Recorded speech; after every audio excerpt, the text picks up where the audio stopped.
ప్రభు నామాన్ని బట్టి మీ అందరికీ వందనాలు తెలియజేసుకుంటున్నాను. అయితే దేవుని యొక్క సార్వభౌమత్వం గురించి మనం ధ్యానిస్తూ దేవుణ్ణి ఆరాధిస్తాం. దానికి అనుగుణంగా మనం అపోస్తల కార్యములు 9వ అధ్యాయం 4-9 వరకు చదువుకుంటాం. Acts chapter book of Acts 9th chapter 4-9 verse.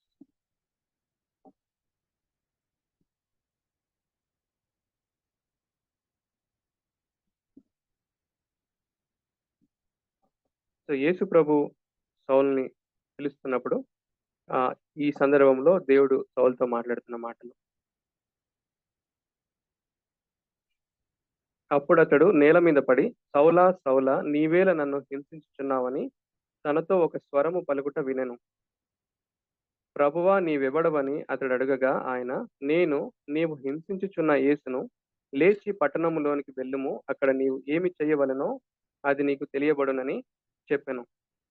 So ఈ యొక్క వృత్తాంతం యొక్క నేపథ్యం ఏంటంటే, సో సౌలు సంఘాన్ని హింసించడానికి దమస్కు అనే పట్టణానికి తనతో కూడా తనకు కావాల్సిన పర్మిషన్స్ ని, అలాగే తనకు కావాల్సిన మనుషుల్ని వెంట పెట్టుకొని తగిన సహకారంతో తను వెళ్తున్నప్పుడు ప్రభు అతన్ని దర్శించాడు. సో దర్శించిన తర్వాత తన ప్లాన్లు ప్రణాళికలన్నీ పక్కన పెట్టి సౌలు ఏం చేశాడంటే, దేవుని స్వరం విని దేవునికి విధేయత చూపిస్తూ సో అడిగాడు, ప్రభువా మీరు ఎవరు అని. అయితే నువ్వు హింసిస్తున్న యేసునని దేవుడు చెప్పగానే తను నెక్స్ట్ ఇంకేం మాట మాట్లాడలేకపోయాడు. సో కారణం అంటే దేవుని యొక్క శక్తిని మనం అక్కడ చూడొచ్చు. ఈ సందర్భం, ఈ యొక్క వాక్యం ఇక్కడున్న మనందరికి కూడా, చాలా మందికి కూడా సుపరిచితమైందే. అయితే ఇక్కడ మనం 2 విషయాల్ని గమనిస్తాం ఈరోజు. ఒకటేంటి, సౌలు జీవితంలో సౌలు బడక ముందు ఎలా ఉన్నాడు, సౌలు రక్షించబడిన తర్వాత ఎలా ఉన్నాడు, అలాగే దేవుని యొక్క శక్తి, దేవుని యొక్క నియంత్రణలో ఇవన్నీ ఉన్నాయని మనం ఈ 2 విషయాలపైన ధ్యానిస్తాం. సో సౌలును చూసినట్లయితే, సౌలు గురించి మనం ధ్యానించినట్లయితే 9వ అధ్యాయంలో మనం ధ్యానించొచ్చు. 1వ వచనంలో ఆయన సంఘానికి వ్యతిరేకంగా పనిచేస్తున్నాడు. అలాగే సంఘస్థులను, విశ్వాసులను ఎవరైతే ఉన్నారో వారిని హింసించడం, తనకి ప్రాణాధారం అయినట్లుగా తను బిహేవ్ చేస్తున్నాడు. సో ఇంక మనం చూసినట్లయితే స్టీఫెన్ ఎవరైతే చనిపోయాడో, చనిపోయినప్పుడు అతని చావును సమ్మతించిన వాడుగా ఈ సౌలు ఉంటున్నాడు. సో ఈ విధంగా యేసుప్రభుని ఒప్పుకోక ముందు, యేసుప్రభుని నమ్మక ముందు సౌలు యొక్క జీవితం అలా ఉంది. యేసుప్రభు ఎప్పుడైతే తనతో మాట్లాడాడో, తను 3 రోజులు అన్నపానములు తీసుకోకుండా ఉన్నట్లుగా మనం గమనించవచ్చు. ఎందుకు తీసుకోలేదు అంటే మనం ఇలా ఊహించుకోవచ్చు. మేబీ తన ఒక మతంలో ఉంటూ దేవుని సంతోషపరుస్తున్నాననే భ్రమలో ఉంటూ తను ఎంతో హింస చేశాడు. అయితే విశ్వాసుల్ని హింసిస్తున్నానని తను అనుకున్నాడు, కానీ అది దేవుని హింసిస్తున్నానని తర్వాత రియలైజ్ అయ్యాడు. సో ఆ విషయాన్ని ధ్యానిస్తుండొచ్చు. లేఖనాల ఆధారంగా సో యేసుక్రీస్తు ప్రభు ఎవరు అని ధ్యానిస్తూ ఉండొచ్చు. దాని తర్వాత మనం చూసినట్లయితే ఇంకో విధంగా, సో తను ఈ 3 రోజులు ఉపవాసం, అంటే ఈ అన్నపానాలు ఏం తీసుకోవట్లేదంటే తన యొక్క శరీరాన్ని బలహీనపరుస్తూ ఆత్మని బలపరచడానికి తను ఈ విధంగా ముందుకెళ్తున్నాడు. ఈ విషయాన్ని మనం గమనించొచ్చు. సో ఈ విధంగా లేఖనాల ఆధారంగా తను యేసు ప్రభుని అర్థం చేసుకోవడానికి ప్రయత్నిస్తున్నాడని మనం గమనించొచ్చు. అయితే ఎప్పుడైతే అననీయ సౌలు గురించి విని మొదట సందేహించినప్పుడు, దాని తర్వాత ప్రభు అననీయతో మాట్లాడిన తర్వాత అననీయ సౌలు దగ్గరికి వచ్చి సౌలుని సహోదరుడా అని పిలుస్తున్నాడు. సహోదరుడా అని పిలిచి తనను దేవుని గురించి మాట్లాడినప్పుడు, తను స్వీకరించినప్పుడు సౌలు దేవుని నమ్మి తను అప్పుడే బాప్తిసం తీసుకున్నట్లుగా మనం గమనిస్తున్నాం. అంటే నమ్మి బాప్తిసం తీసుకున్నాడు. అంటే దాని అర్థం ఏంటంటే, సౌలు బహిరంగంగా యేసుక్రీస్తు ప్రభువు నా సొంత రక్షకుడని ఒప్పుకుంటున్నాడు. ఈ విషయాన్ని మనం గమనించొచ్చు. అలాగే మేబీ ఈ 3 రోజులు తను అన్నపానాలు తీసుకునే సమయంలో స్టీఫెన్ యొక్క సాక్ష్యాన్ని తను గుర్తు చేసుకొని ఉండొచ్చు. అంటే ఆ స్టీఫెన్ చనిపోక ముందు ఆకాశం తెరవబడడం, దేవుని సింహాసనం చూడడం, దాని తర్వాత ఏంటంటే యేసు ప్రభు అక్కడ నించొని ఉండడం, ఇవన్నీ స్టీఫెన్ మాట్లాడుతున్నప్పుడు సౌలు అక్కడే ఉన్నాడు. ఈ యొక్క సాక్ష్యము తన జీవితాన్ని ప్రభావితం చేస్తుండొచ్చు.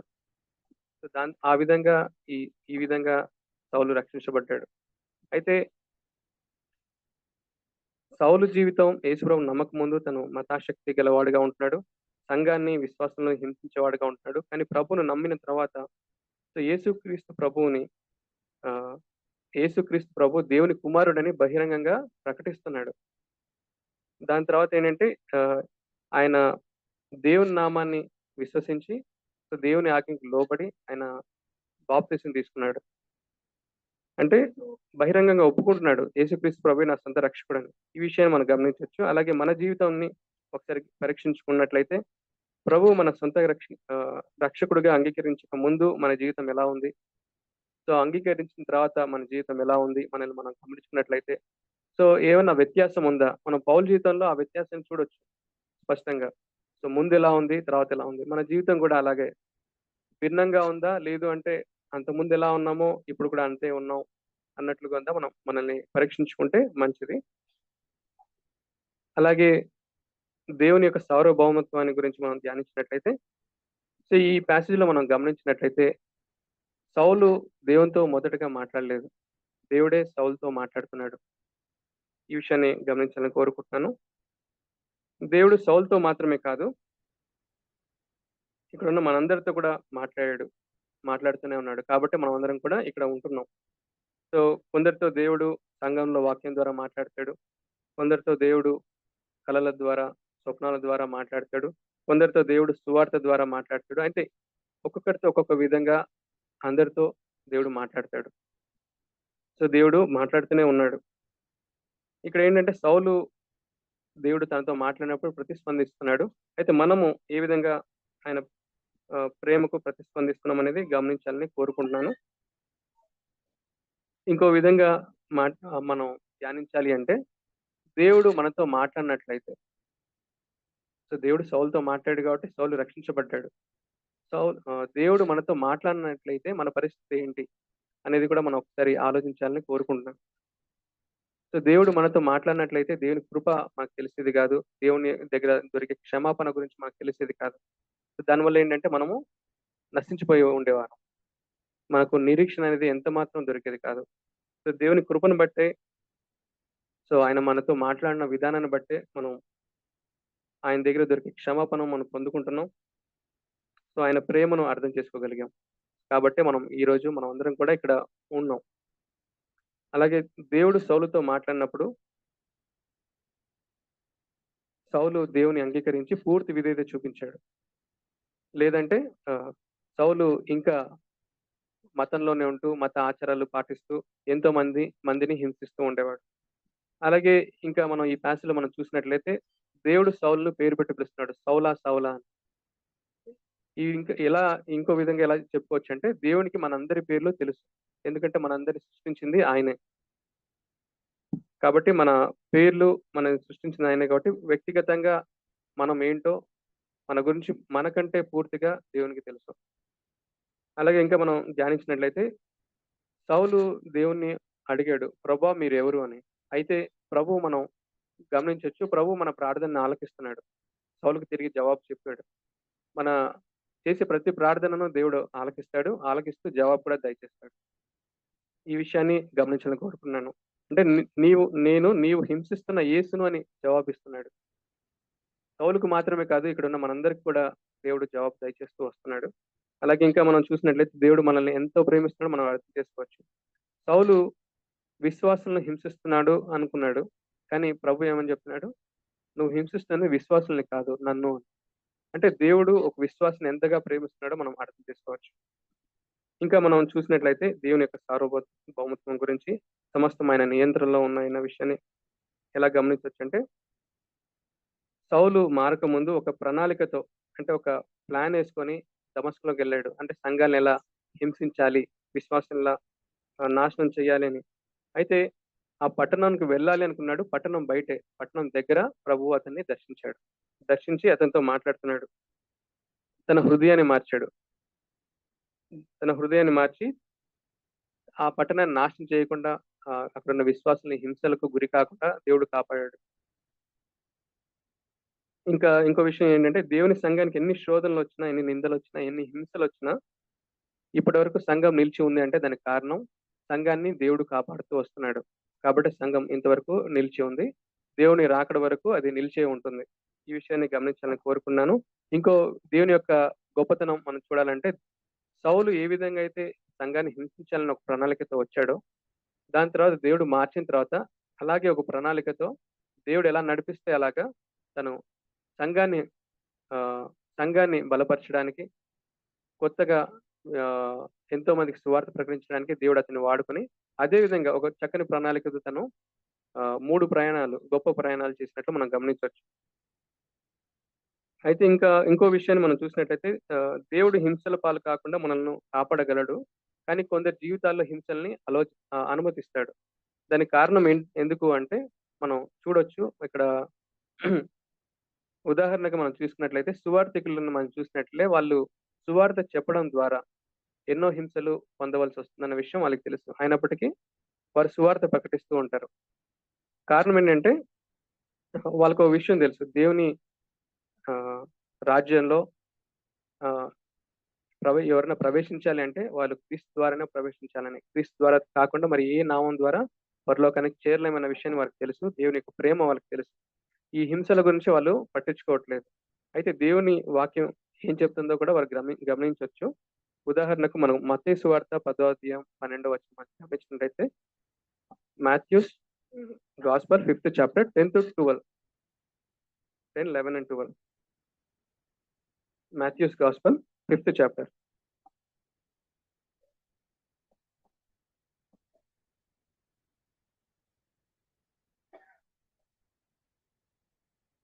సువార్త ప్రకటిస్తున్నప్పుడు హింసలు వస్తే వాళ్ళు దాన్ని ఎలా అర్థం చేసుకున్నారో చూడండి. నీతి నిమిత్తము హింసింపబడువారు ధన్యులు, పరలోక రాజ్యం వారిది. నా నిమిత్తము జనులు మిమ్మును నిందించి హింసించి మీ మీద అబద్ధముగా చెడ్డ మాటలెల్లా పలుకున్నప్పుడు మీరు ధన్యులు, సంతోషించి ఆనందించుడి. పరలోకమందు మీ ఫలము అధికమగును. ఈలాగున వారు మీకు పూర్వమందున్న ప్రవక్తలను హింసించిరి. అంటే ఇలాంటి హింసలు వచ్చినప్పుడు మీరు సంతోషించి ఆనందించండి అని చెప్తున్నాడు. ఎందుకు అంటే కారణం ఒకటే చెప్తున్నాడు. పరలోకమందు మన ఫలం అధికమవుతుంది.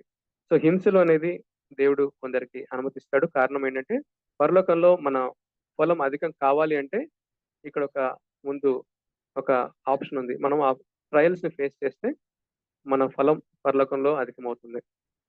సో ఈ విషయాన్ని గమనించుకొని చాలా మంది అంటే ఆ హింసలు ఎన్నొచ్చినప్పటికీ భయపడకుండా ముందుకు వెళ్తూ ఉంటారు.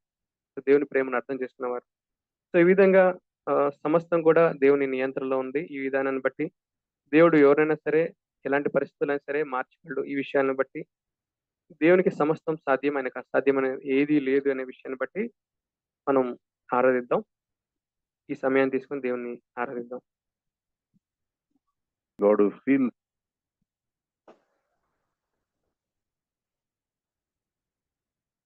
God who protects us from getting harmed, God who allows some things to strengthen us and to use us for His glory and to bless us.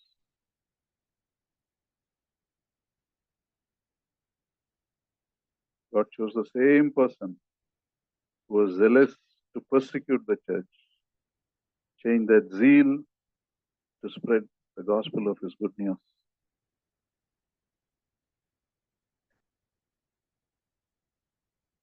Let's take this time. Thank God. Father, we thank you for this time you have given us, and thank you for the thought about your sovereignty, Lord, a God who's in control of every detail of our life. And such a God feels the hurt. Touching a believer is like touching you. Hurting a believer is like hurting you. What a position you have given us. What a love you have poured out into our lives. God who knows us. You know our sinful state. You know how much we rebelled against you.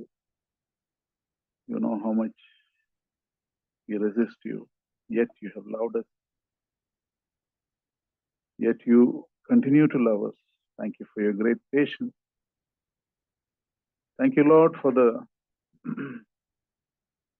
thought that people may try to harm us, but you will remove them or you will change them for your glory. Therefore, even as we live in this country, may we not hate anybody or hate a party, or hate someone who's against us, but pray for them that they will turn to you and their souls may be saved. Thank you, Lord, that you protect us from persecution, and also in persecution you bless us. Therefore, help us to have the right attitude. May we be bold for you, may we be loving, may we be people of the truth. We thank you, we praise you, Master, that nothing is out of your hand. In this world, most of the important things, all the important things are out of our hands. It's not in our control. We may be able to control a few things, but for the things that matter, we are helpless. Thank you, Lord, that you are sovereign and you will not allow anything in our lives beyond our ability to bear. We praise you and we worship you. Accept our worship, for we offer this in the sweet and exalted name of our Lord and our Savior, Jesus Christ. Amen.